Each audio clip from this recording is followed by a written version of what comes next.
If you're tired of feeling stuck and want to start building real wealth, this video will show you how. But if you keep putting it off, you risk staying in the same cycle while others move ahead. Let's be honest, investing can feel intimidating. All the jargon, the market fluctuations, the fear of losing money, it's enough to make anyone want to turn and run. You're tired of feeling lost when it comes to investing. You want to build wealth, but the idea of diving into the stock market seems daunting. Well, I was there too. But here's the good news. That vision of financial freedom isn't some far-fetched fantasy. It's 100% achievable. And I'm not here to throw fluff or sugarcoat it. I'm going to show you exactly how to get there. No long intros, no BS, just real actionable steps that work. I'm going to share the exact steps I took to learn to invest myself even with zero prior experience. Step 1. Before I even thought about diving into investment strategies, I had to deal with one big problem: the noise. It felt like everyone had something to say about how I should invest my money. Family, friends, social media influencers, even random ads online. The advice was endless, often contradictory, and honestly, completely overwhelming. Here's the thing. A lot of this advice wasn't coming from people who were thriving financially. I was listening to folks who were struggling themselves, following flashy ads designed to empty my pockets, and endlessly scrolling for tips that left me more confused than before.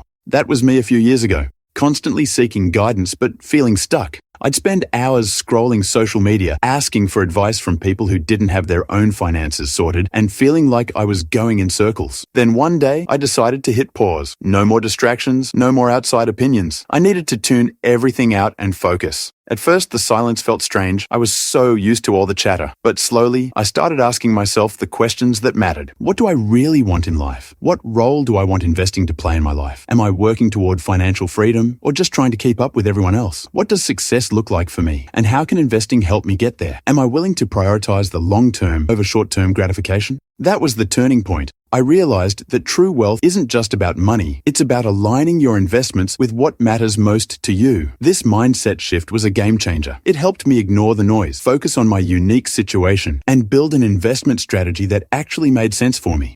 Step 2. Now imagine you're baking a cake. You could spend hours meticulously selecting each ingredient, researching the best flour, the freshest eggs, and the perfect vanilla extract. Or you could use a tried and true recipe, a combination of ingredients that has been proven to create a delicious cake time and time again. That's the essence of investing in index funds. Instead of trying to pick individual winning stocks, which is like guessing which specific ingredients will make your cake the absolute best, you're investing in a basket of the most successful companies in the market. It's like using a recipe that includes all the essential ingredients, ensuring a consistently tasty result. Instead of trying to guess which individual stocks I should pick, a game even professionals struggle with, I focused on a simple yet powerful strategy: index funds. And if you are wondering what an index fund is, take the example of the S&P 500. The S&P 500 is basically a list of the top 500 companies in the US. When you invest in it, your money gets spread across all these companies. For example, if you invest $400, that $400 is divided among those 500 companies. Maybe $40 goes to Google, $5 to Amazon, $20 to Facebook, and so on. The cool part? With just $400, you're essentially investing in 500 of the best companies in the country. And here's the kicker. If one of those companies starts underperforming, it's automatically swapped out for a better performing one. So, your investment stays tied to the strongest companies out there. This lazy approach eliminates the need for constant research, endless stock charts, and the daily drama of market news. You're essentially betting on the overall growth of the economy, which has a proven track record of growth.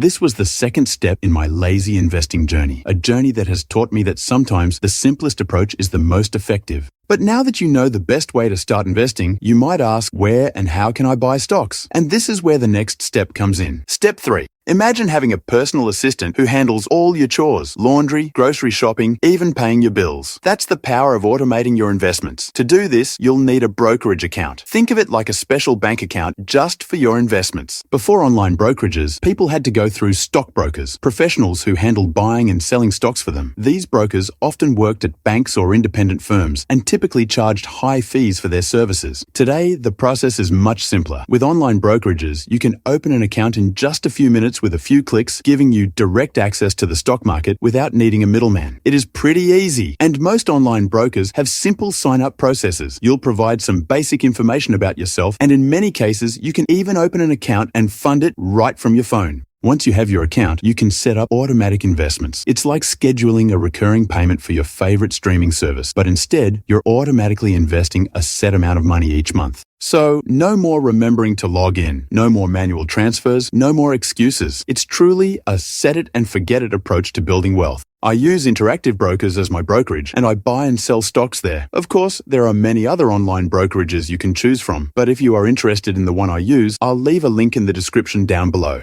Automating my savings was tough for me at first. It felt like I was going against my instincts. I love that feeling of seeing money sitting in my account. It gave me a little rush, but that also made it way too tempting to spend. The idea of automatically moving money out of my account felt like I was losing control. My brain kept yelling, "I want that money now." It took some effort to change how I thought about it. I had to face the fact that I was letting short-term wants get in the way of my long-term goals. Setting up automatic savings wasn't easy at first, but it ended up being one of the best things I did. Knowing that money was safely being put aside for my future gave me peace of mind, and it meant I wasn't blowing it on stuff I didn't really need. Now, if you're wondering how to navigate those inevitable market ups and downs without losing sleep, keep watching to discover my next lazy secret. Step 4. Imagine you're buying your favorite coffee every week. Sometimes the price is higher and sometimes it's lower, but you still buy the same amount of coffee each week, right? Dollar cost averaging works similarly. You invest a fixed amount of money at regular intervals, let's say $100 every month. When the stock price is low, your $100 buys you more shares. It's like getting a discount. When the stock price is high, your $100 buys you fewer shares. By investing consistently, you're essentially averaging out the price you pay for your investments. This method eliminates the stress of trying to predict market movements. You're letting the market fluctuations work to your advantage, buying more when prices are low and fewer when prices are high. And if you're still feeling a bit unsure about investing and wondering if it's really possible to succeed without years of experience, let's discover the secret to success.